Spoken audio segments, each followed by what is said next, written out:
All right, you crazy kids. Welcome to Tim Black at Night Show, No Sellouts. This show is brought to you by TimBlackTV.com. You know what we do. We give you independent media. No holds, no barred holds. Everything is on the table. Nothing will stop us from delivering the truth.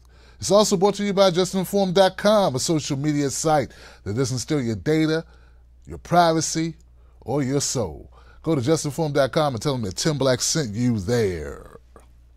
Let's go.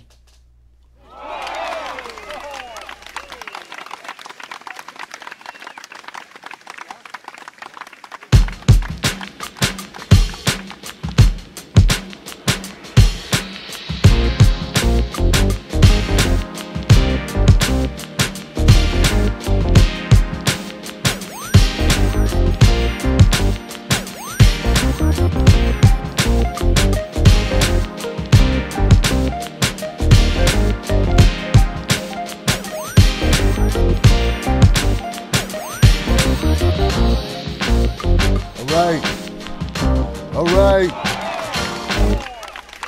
Give it up for everybody tuning into the Tim Black at Night Show. Welcome. It's Monday, October 1st. It is October 1st, isn't it? All right. Well, look, guys. Hey, well, welcome to a new month. Happy October to you. Everybody out there on Periscope, my friends out there on YouTube and Facebook, give it up for yourselves. Yeah, can we get everybody locked in? All right, so let me get my people loaded up. George Sheeler's in the house. And we are live. We are live on Facebook and we are live on YouTube. We got Jilly Love. Yes. Vegan kid said, any news on Amber? Not yet. Eli, how you doing, man? What's going on, Eli? And Sergeant Hayes Ashura.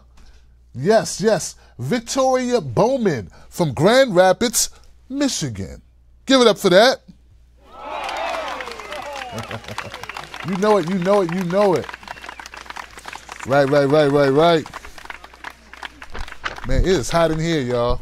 Let's see what the camera does when I do that. It's hot in here, though, man. So what's going on, guys? I'll just tell you straight up that we're gonna ruffle some feathers tonight. Oh yeah, if you come in here with a bunch of feathers on, you about to get ruffled. It's about to be some problems up in here because we got a lot of sentimental people lurking around. They're not used to truth telling. Now, what they're used to is rooting for their guy or rooting for their team. And anything that goes against that, oh my God, you think somebody just committed blasphemy. How you gonna criticize my team or my favorite guy? Don't you criticize my team. Talk about the Democrats like that. What you doing talk about Trump like that? You know, they're gonna learn. They're gonna learn today. So look, we got a couple things that happened. First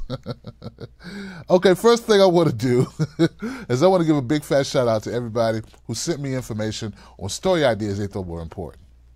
You guys really help out the show when you do that, so I appreciate you. Shout out to Pat Sequent, Pat, for sending me some story ideas.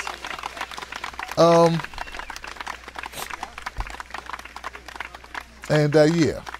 Now we covered, during the Coffee with Tim Black show, we covered the new NAFTA. And I've come back to you as I said I would. Even if you missed it, don't worry, I'll bring you up to speed with what the new NAFTA looks like and what it might do, okay? So just to get everybody on the same page, there's a clip here of Donald Trump talking about the new deal, the new NAFTA deal. 15 years, they've been taken advantage of by everybody. Prices have gone way down, and we're working on a strong competitive advantage. Mexico and Canada have agreed to strong new labor protections, environmental protections, and new protections for intellectual property. So important. This new deal is an especially great victory for our farmers. Our farmers have gone through a lot over the last 15 years. They've been taken advantage of by everybody. Prices have gone way down, and we're working on some other deals that are going to make them very happy also. But this is a very, very big deal for our farmers. Mexico and Canada will be opened up a lot more than they are now. And I think there'll be a better spirit between the three countries, which is important for our farmers. The agreement will give our farmers and ranchers far greater access to sell American-grown produce in Mexico and in Canada. The deal includes a substantial increase in our farmers' opportunities to export American wheat, poultry, eggs, and dairy, including milk, butter, cheese, yogurt, and ice cream, to name a few. I want to be very specific. I want to be very specific, right? And many other products, but those products were not really being treated fairly as far as those that worked so hard to produce them, and now they're going to be treated fairly. These measures will support many hundreds of thousands of American jobs. This is also a historic win for American manufacturers and American auto workers who have been treated so badly. We've lost so many jobs over the years under NAFTA. Under the current New Deal, and if you look at the current NAFTA deal, the New Deal is taking care of all of these problems because NAFTA, foreign companies have been allowed to manufacture many of their parts overseas, ship them to Mexico and Canada for assembly, and send their foreign-made cars into the United States with no tax.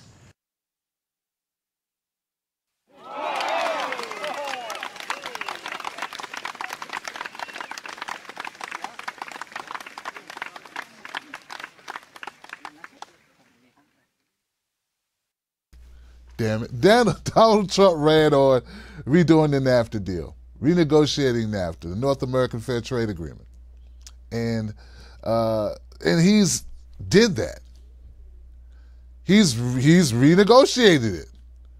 All right? So to a lot of Trump supporters, this is what they wanted. They wanted a new deal. He got them a new deal. Now let's find out a little bit about the deal. What I'm having, since the deal was only done Sunday, all the information I haven't been able to sift through about what the new deal means, right? So I'm cautiously very optimistic. I'm cautiously optimistic. Like, I want to root for this because I believe that we need to have incentives for companies to do business in the United States as opposed to doing what? Sending jobs overseas, okay? But, like I said, all the information hasn't come in yet. I have to do my due diligence. Well, this is from thehill.com, okay? 5 things to know about Trump's new NAFTA. It's an excellent deal. It's a great deal. It's a new NAFTA deal. All this time. President Trump's new trade agreement, negotiated with Canada and Mexico, is a historic event that represents a full promise from his campaign. The deal replaces the NAFTA, the North American Free Trade Agreement, which Trump has repeatedly criticized, and follows years of Trump being critical of past trade deals as being poorly negotiated. Now, they say it's a win for Trump. This new deal is a win for Trump. And why is that? Well, along with immigration, trade was candidate Trump's signature issue. He insisted that if he was elected, he'd renegotiate the trade agreement and put U.S. workers and manufacturers first. The message was a winner for the president. The new NAFTA deal is the first thing Trump can point to in terms of a concrete change from his trade policy. The new deal imposes requirements that cars and trucks imported from Mexico and Canada to qualify for duty-free access be manufactured with 75% components from the 3 countries. It also requires that a significant amount of work be done by $16 an hour employees, something intended to force Mexican companies to raise their wages.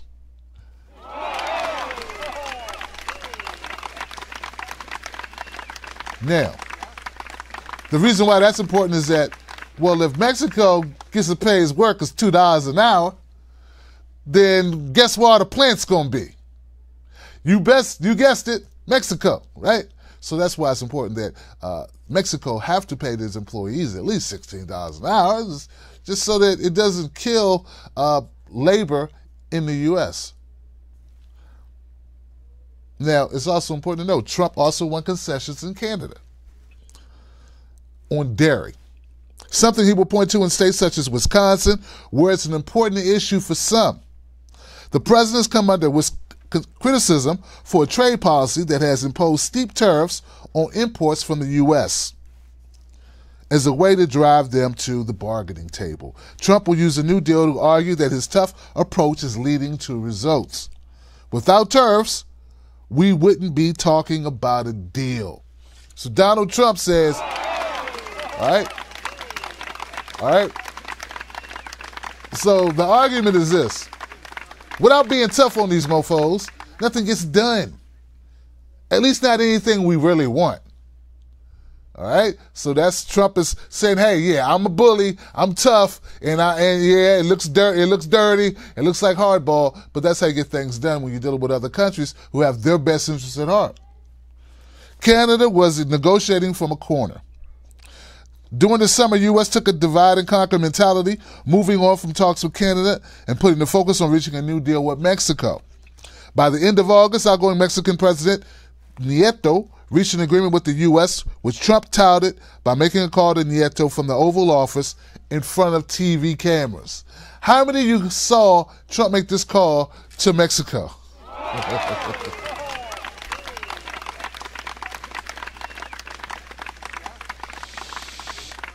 At the time, Trump said he would have no problem leaving Canada behind and hitting them with a 25% tariff on their auto exports if they weren't willing to make a deal by the U.S.-imposed September 30th deadline.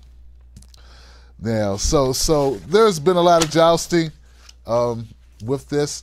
My understanding is that Trudeau didn't want this deal at all, but he felt compelled.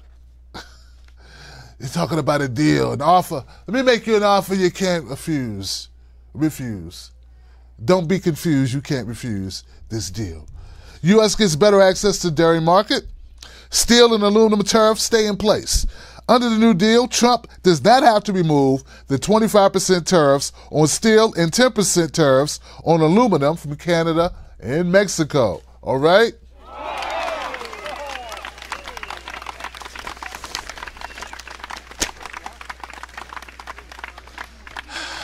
Now, Trump said on Monday, here's the truth now. Congress still has to approve the deal. Trump said on Monday he had no idea whether lawmakers on Capitol Hill would pass the agreement next year. If the Democrats win back the House majority, they're likely to want to put it up for a thorough examination. Over the past 2 decades, Democrats have been more reflexively anti-trade than Republicans in Congress, but that has been changing during the Trump era. Trump has scrambled the politics of trade, and his saber-rattling has made many in his own party uncomfortable. Whether a Democrat House gets the okay to this new NAFTA will be something to watch if the GOP loses its majority. Now, that's what's going on, guys.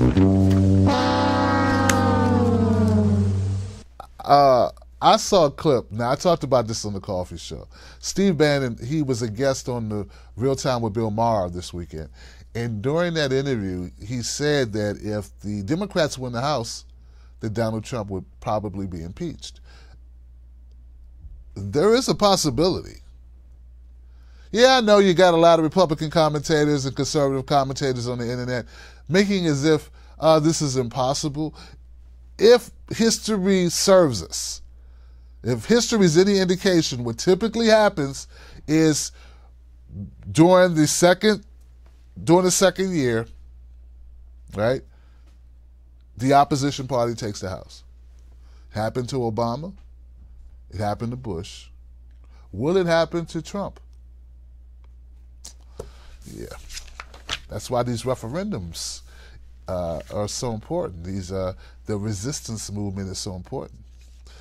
Now, so anyway, we're going to see. And look, guys, I will keep my eyes open on this deal to see if it has legs. Let's see what happens.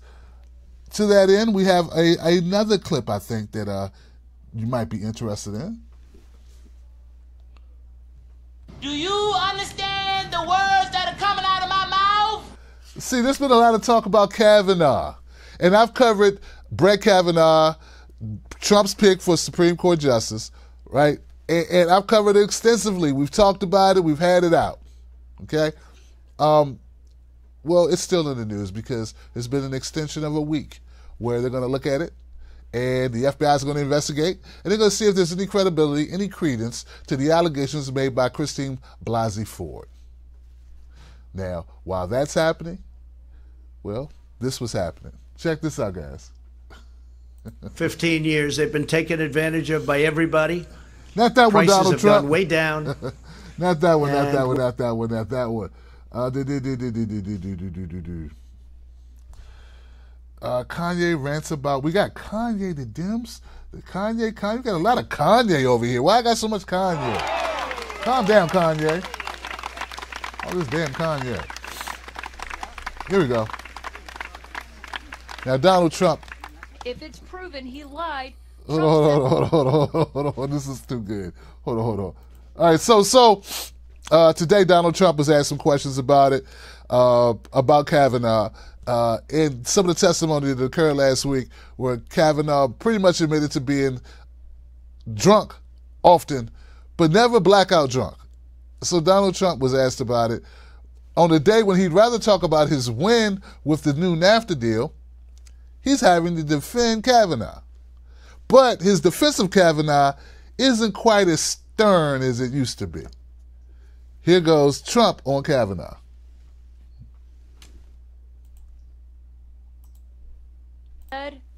This is not a man that said that alcohol was absent, that he was perfect with respect to alcohol. Trump adding he was impressed by Kavanaugh's candor, but not answering the question. I watched that hearing, and I watched a man saying that he did have difficulty as a young man with drink. Though Kavanaugh never described difficulty with drinking, and instead attempted to downplay his consumption, characterizing it as normal. I like beer. I still like beer.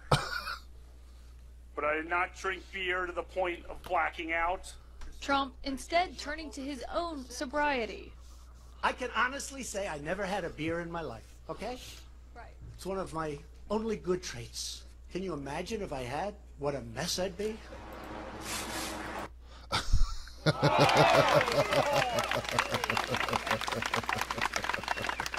I love it, man.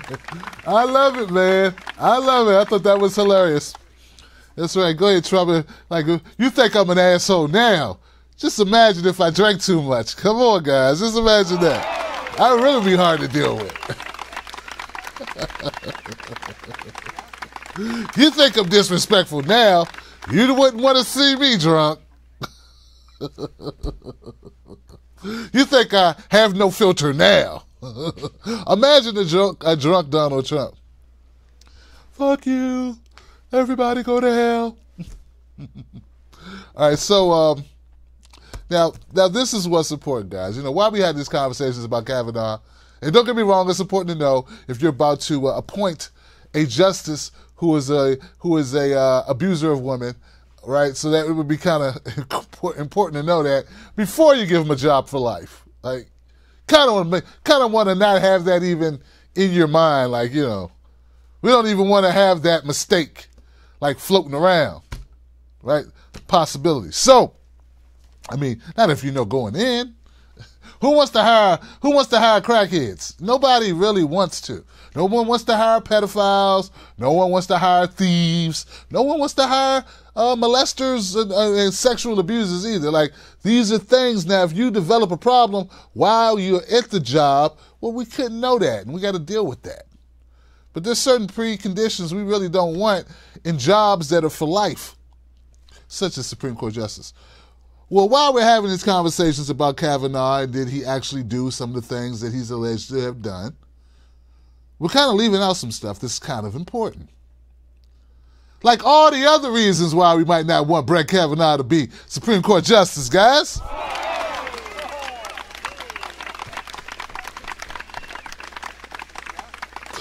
There's a lot of reasons why he sucks. It's not just did he touch the lady, right? There's other stuff, right? So check this out. The constitutional reasons to oppose Kavanaugh for the Supreme Court. Here we go. Let's start. Here goes one that's pretty big. You may have heard of it. It's called the Patriot Act. All right.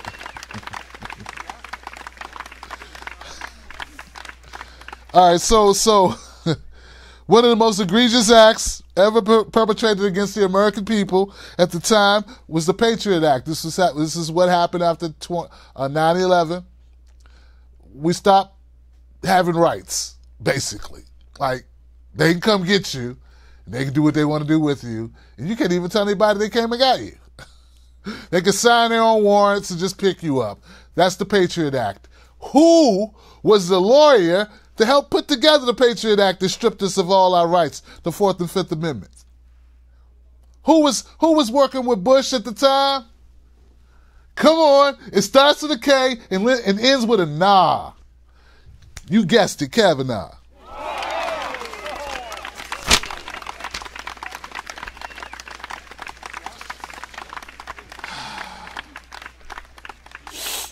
Okay, his support of the legislation that signaled the downfall of American rule of law does not simply end with his favorable comments. Kavanaugh was also one of the individuals tasked with its drafting. He has been definitely credited with the line, "The new law update laws, authorizing government surveillance," and just this one line is rather problematic in itself. He's not such a constitutionalist, is he? He's a guy who stripped us of our constitutionality as it pertains to our rights and privacy. Give it up for Brett Kavanaugh. But it doesn't stop there. Ladies and gentlemen, the torture memos.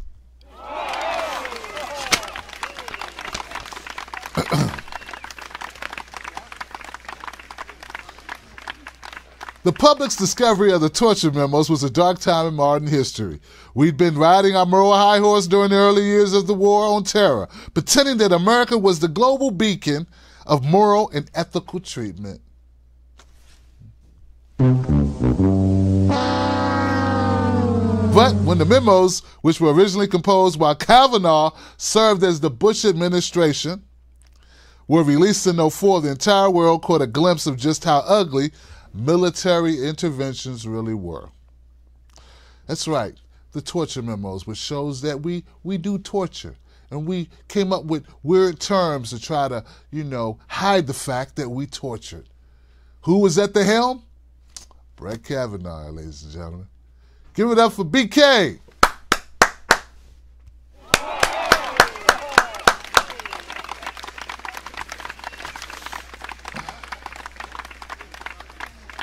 Maybe it would be better if you did say you blacked out and drunk when it comes to some of these legislation, some of the rules and laws that you helped get done.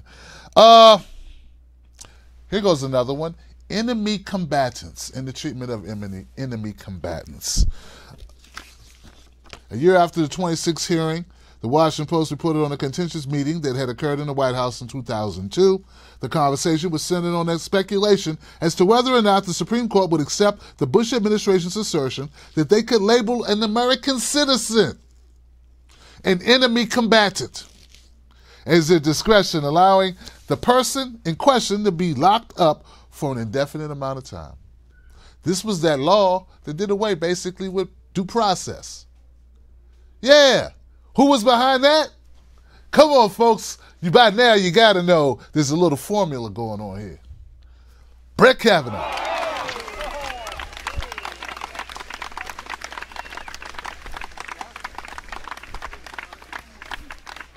Brett Kavanaugh.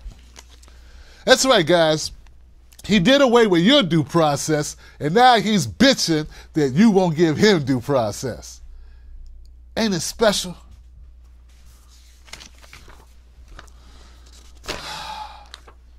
Metadata. In 2013, Edward Snowden's leaks were arguably one of the most significant events to occur over the last decade. For those of you who thought the government wasn't capable of this magnitude of corruption, The blindfold was removed and the government's true intentions were revealed. For those already skeptical, the leaks confirm pre-existing speculations. In many ways, the Snowden situation drew a line in the political sand. At the heart of the Snowden situation was the question whether or not metadata counted as government surveillance. The government, frantically scrambling to justify its actions, insisted that it was not actually data collection, since metadata did not technically provide any data. But metadata still gives very specific information about the type of data collected and therefore still a violation of constitutional protections.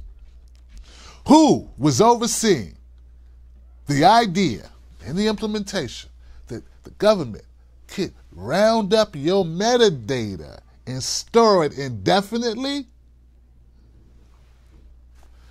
BK for 200. I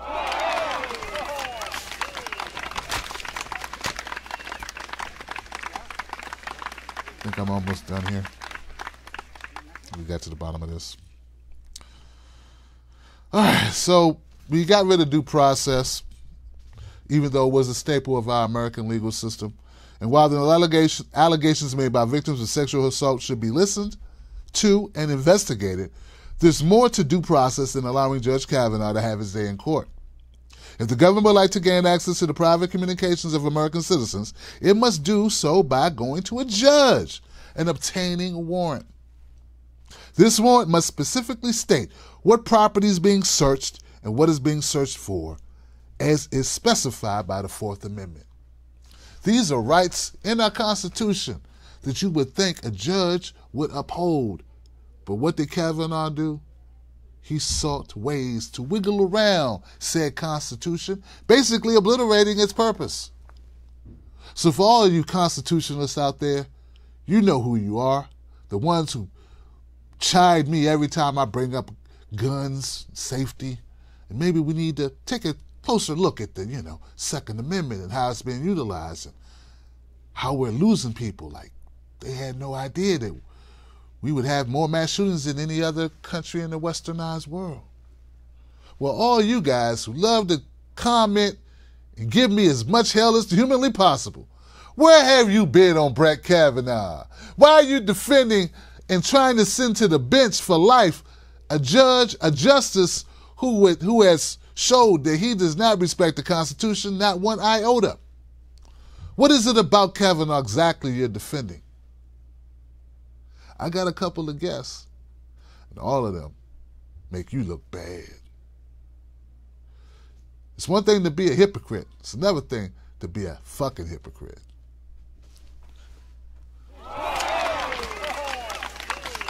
Woo! Woo! Woo! It's hot in here. It's hot in here. Oh, they get mad, man. They get mad. Oh, it's okay, though. I get it, man. I get it. Can't be going around being consistent with your ideology. If Trump wants them, so what? Who cares about the Constitution? It's what Daddy Trump wants. So anyway, guys. Now, we've had to... Let me go to my chat real quick, guys. All right? Uli, how you doing, Uli? How you doing? What's up, George? Good to have you. Summer Swan. Miss Summer Swan is in the house. All right. And yes, Jilly Love. Jilly Love just brought up the 1-year anniversary of the Vegas shooting. And this is not an anniversary, something we celebrate. It's something that we mourn, which is the unnecessary murder of 58 innocent people in Las Vegas just a year ago. Over 800 people were wounded. My condolences to the family and friends of those victims of that tragic event. That's no joke.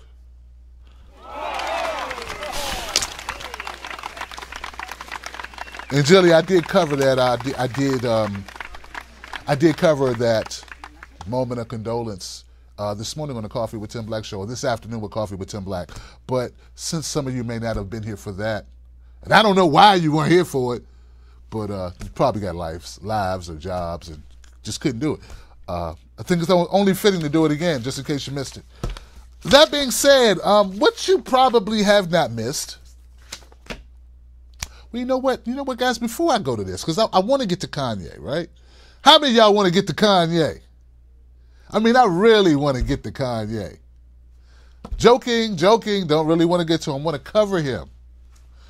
But before I cover him, there is a clip that I must share with you. I thought was very interesting, guys.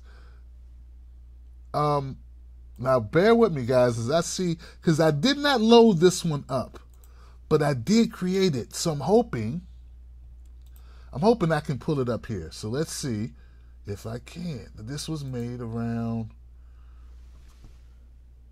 that's not it. Is that it?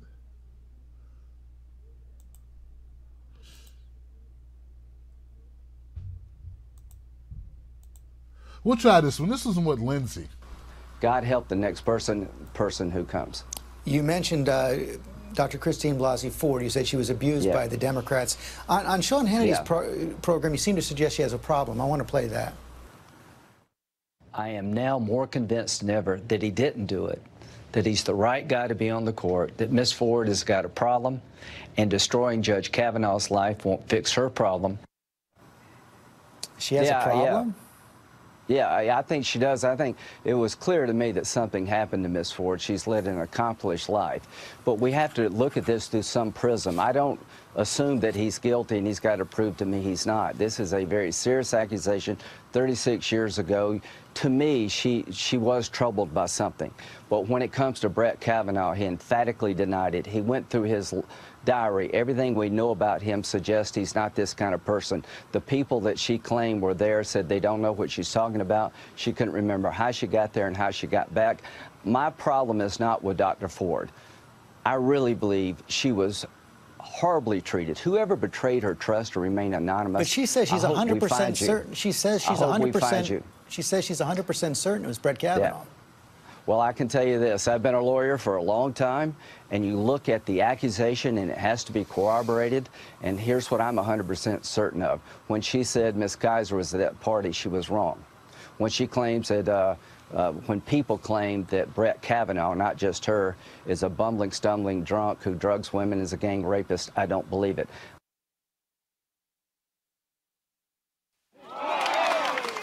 I'm going to leave it right there. Here's the thing. And I mean this, as sincerely as I possibly can. Lindsey Graham, go to hell. That's right, Lindsey Graham, just go directly to hell. Come on, brother. I'll help you with the plane ticket. Why can't we just have the investigation go forward and people find out? I mean, you have time. Why not? Look, the FBI, he was on the talk shows. This is from Sunday. What's one more week going to cost you? Not much. I say let the investigation go forward and let Brett Kavanaugh be exonerated by the FBI. Let the FBI turn up nothing, and then we go on with this thing. I mean, if that's the case, I mean, come on, guys. There have been people who have contacted me and they're pleading that they know something and they feel a certain way. They feel very strongly that Miss Ford is wrong or lying or mistaken. Or then there are other people contacting me feel very strongly that Brett Kavanaugh is a liar and a bastard and a rapist. And at the end of the day, let's just go. My contention is this is an important job.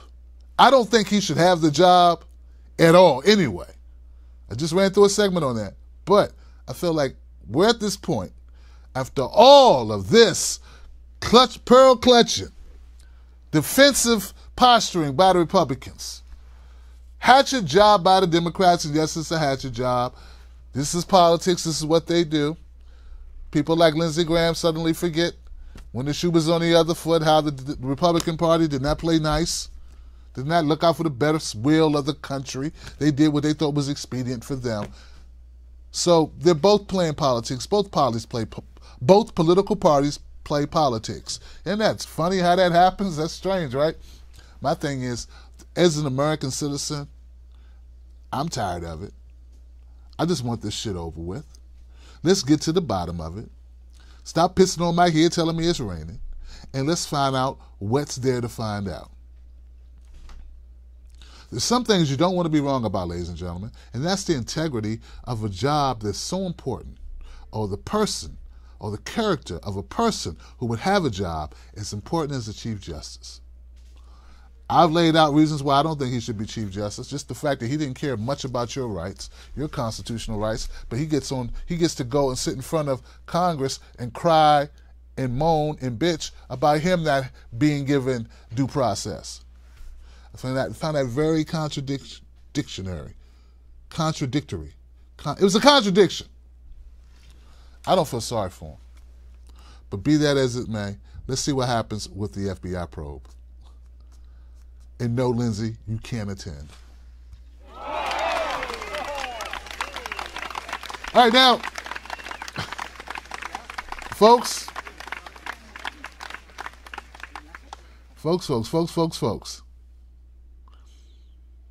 Now, there's been a lot of conversation about this guy here.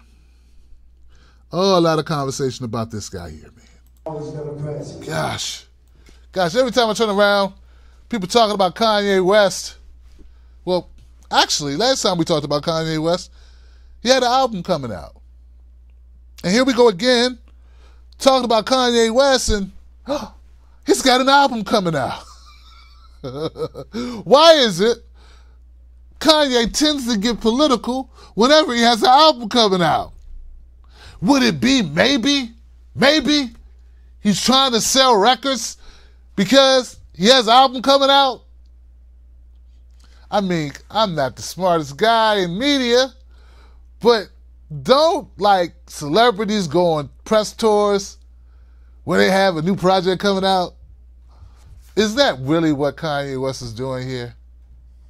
Well, in the latest line of Kanye West press tours for his latest project, Kanye West appeared on the SNL last night, a couple nights ago, and he had a lot to say. Now, not only was he allowed on SNL after all the shit he said, like, slavery was a choice, all that garbage, right? I mean, I would love to hear him say the Holocaust was a choice and then see him again. I would love to see that happen. You know what? I got a feeling if he said the Jewish Holocaust was a choice, they could have just ran. I got a feeling he wouldn't be on SNL. But, fuck that, I have no point. I have no point.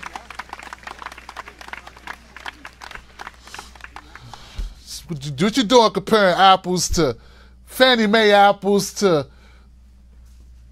other apples, orchard apples? What you doing comparing apples to apples, Tim? Or as close as you're going to get to apples. Point is this. Kanye West was on SNL where he's promoting his new tour. He performed a couple songs that were not good. Hey, man, I didn't like them. Right? Where's J. Cole? Where's Kendrick Lamar? Where's Black Thought? Where's the Roots, man? Where's the real rappers, man? Get the strap.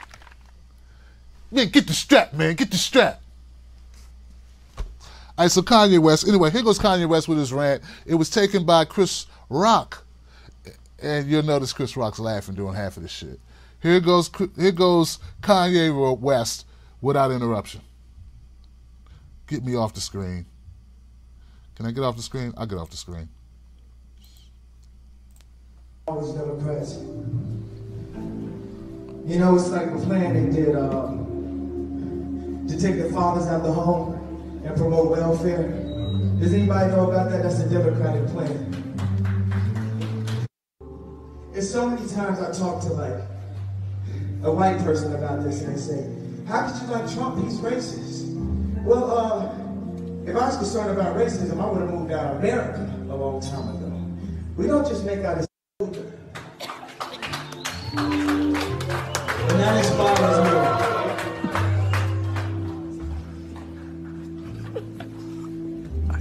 And when I said I'm running 2020, all my smart friends. Now you got a situation where We need to have a dialogue and not a diatribe. Because if you want something to change, it's not going to be TV, LA, New York, writers, rappers, musicians. So it's easy to make it seem like it's so one-sided.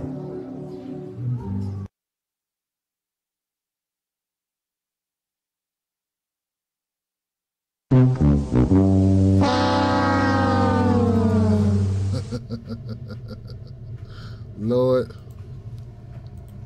Now, before I go on this rant, 'cause I got a little rant of my own I want to do about Kanye West.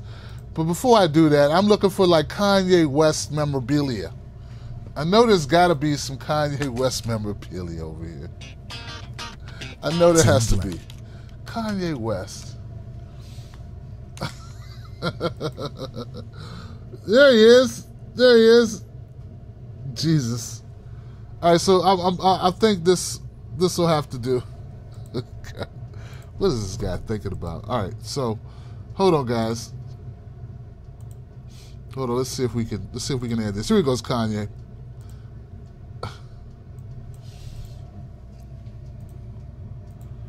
There we go. There goes Kanye. Let's do this. What shit? There we go.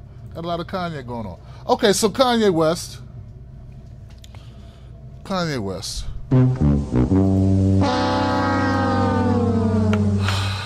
Kanye West loves to point out things about the Democratic Party. I love pointing out things about the Democratic Party, too, that deserve pointing out. I do this on a regular basis. I've actually developed somewhat of a knack for calling out the Democratic Party for their complicit actions in the destruction of not only the black family, but poor people in general. But if we want to talk about black, let's talk about black. Yes, the Democratic Party loves getting black votes. No, the Democratic Party does not love coming up with legislation that directly impacts black folks in a positive way. What they do, though, is they come up with legislation that hurts black folks. At least they have a track record of that. Look no further than Bill Clinton's crime bill that was authored by Joe Biden, signed off by Bill Clinton, and parroted and championed by Hillary Clinton. We've had that conversation many times on this program. No one has hit the Democrats harder. In fact, my hitting of the Democrats has caused some people to confuse me for a Trump supporter, of which I vehemently deny that, because I am not. What I am is a truth supporter. But back to Kanye West. Kanye West fails to call out any Republicans for any policies that they have that are detrimental to black folks. If he wanted to be a fighter for truth and justice, he would need not dig in the history books to find legislation, old pieces of legislation he would love to call out about the Republicans. He could look currently. He could look at the current practices of the Republican Party and of the Trump administration and do a lot of calling out just off of that. He could look at Jeff Sessions ramping up of the drug war, the three-strike law, bringing that back, rejuvenating that, hitting it with the paddles and giving it one more breath. He could also look at the Trump policies concerning Ben Carson and HUD and how they're tripling the cost of low-income housing. When you triple the cost of low-income housing, who does that disproportionately affect? Black folks. But see, folks like Kanye West love to talk about how the Democratic Party doesn't do right by black folks, meanwhile supporting a party and a president who also doesn't do right by black folks. Maybe, just maybe, it's time for these conservatives and these Trump supporters who call themselves equal-minded or fair-minded or free thinkers to finally look in the camera or look in the mirror and realize that there really is no party for true fighters of justice, that there really is nowhere to go. And I know it's scary. I know it hurts you to have to accept that. There is no party to go to. What there are good policies that you can get behind and good individual people who champion for those policies. But Kanye West doesn't talk about good people that champions policies. The only person he's ever mentioned is a borderline bigot and a total sellout. Candace Owens being both those people. Like, he doesn't really know about policy. What policy has he ever championed for? Zero. At the end of the day, Kanye West is selling an album, and he's also selling an idea that walk away, the walk-away movement is the way to go, when only movement forward would be to develop or start new parties or either clean house in the current ones that we have. But luckily, Kanye West is a good talker, so he went on to also bring up points that need to be addressed beyond just the parties. He said he wasn't concerned about racism. He said in response to criticism about him supporting Donald Trump that if he was concerned about racism, he wouldn't live in America anymore.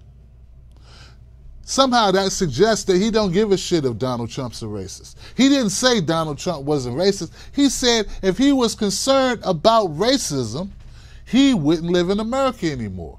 So what does that say? It's funny, I didn't see Candace Owens or Brandon or Wayne Dupree or Larry Elder or any of these other sellout black folks call this shit out. None of them were tweeting about that statement, about how if he cared about racism, he wouldn't be here. Yeah, that was kind of telling.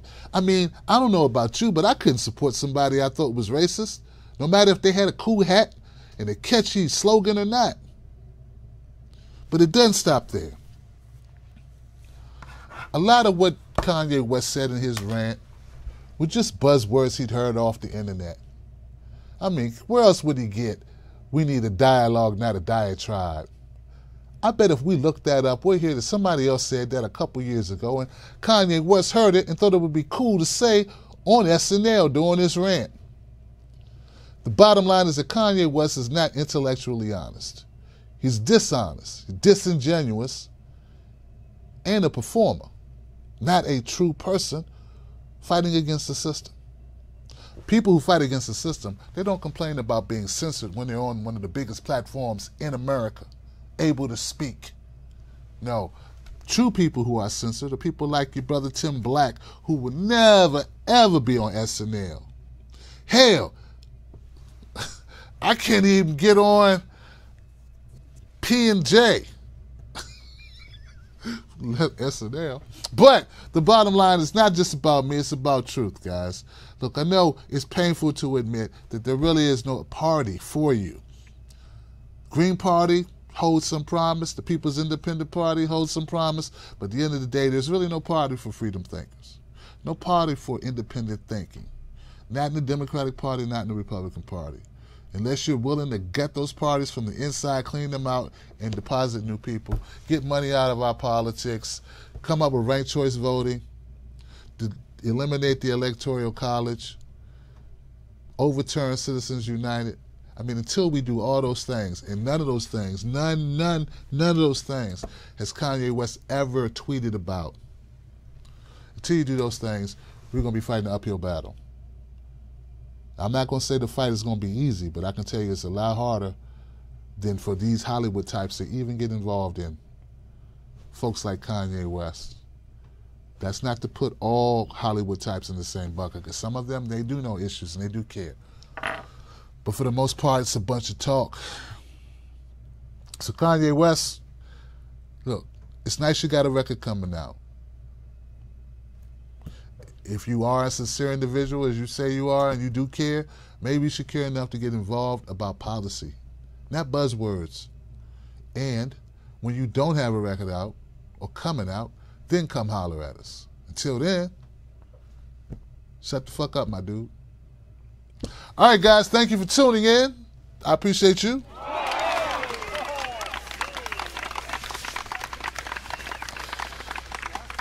You know, a lot of people have been taken in by this bluster.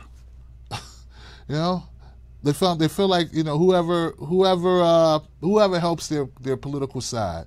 It's not about political sides. What we fight for on this channel, in this thing, this movement that I'm trying to build, which is people over party, policy over party. That thing we're trying to build, it's not about party.